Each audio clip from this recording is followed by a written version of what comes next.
श्री सरस्वत्यै नमः। श्रीपादवल्लभ नरसिंह सरस्वती श्री गुरुदत्तात्रेयाय नमः। श्री गणपति सच्चिदानंद सद्गुरुभ्यो नमः। गणपति गुरुमेकं सच्चिदानंद रूपं विबुध निवह सेव्यं योगमार्गाधिरूढं शरणमुपगतानामार्तिसङ्घाद्रिवज्रं मम हृदय निवासं भक्तिनम्रो नमामि।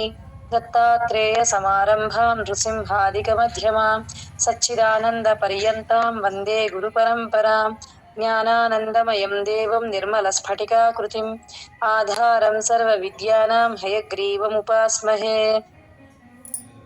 संगितु सुमहात्मानं गत्वा तु सुमहात्मानं गत्वा तु सुमहात्मानं गत्वा तु सुमहात्मानं रामं सत्यपराक्रमम् रामं सत्यपराक्रमं रामं सत्यपराक्रमं रामं सत्यपराक्रमम् अयाचद्भ्रातरं रामम् अयाचद्भ्रातरं रामम् अयाचद्भ्रातरं रामम् अयाचद्भ्रातरं रामम् आर्यभावपुरस्कृतः आर्यभावपुरस्कृतः आर्यभावपुरस्कृतः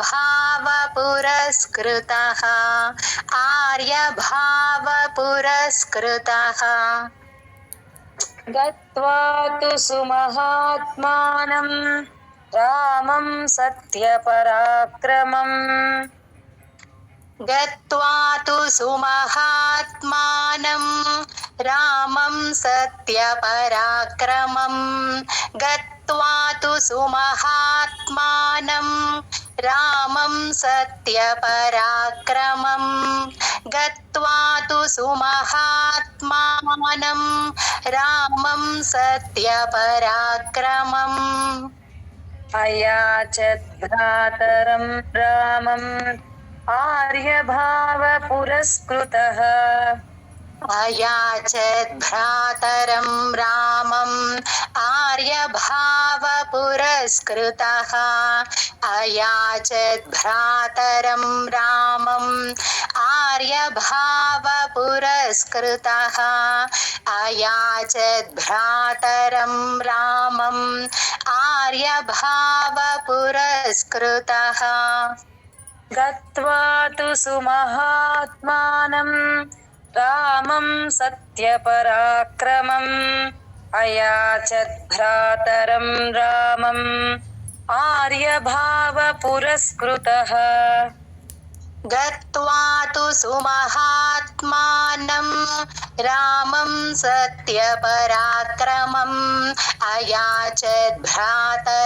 रामम् आर्यभावपुरस्कृतः गत्वा तु सुमहात्मानं रामं सत्यपराक्रमम् अयाचद्भ्रातरं रामम् आर्यभावपुरस्कृतः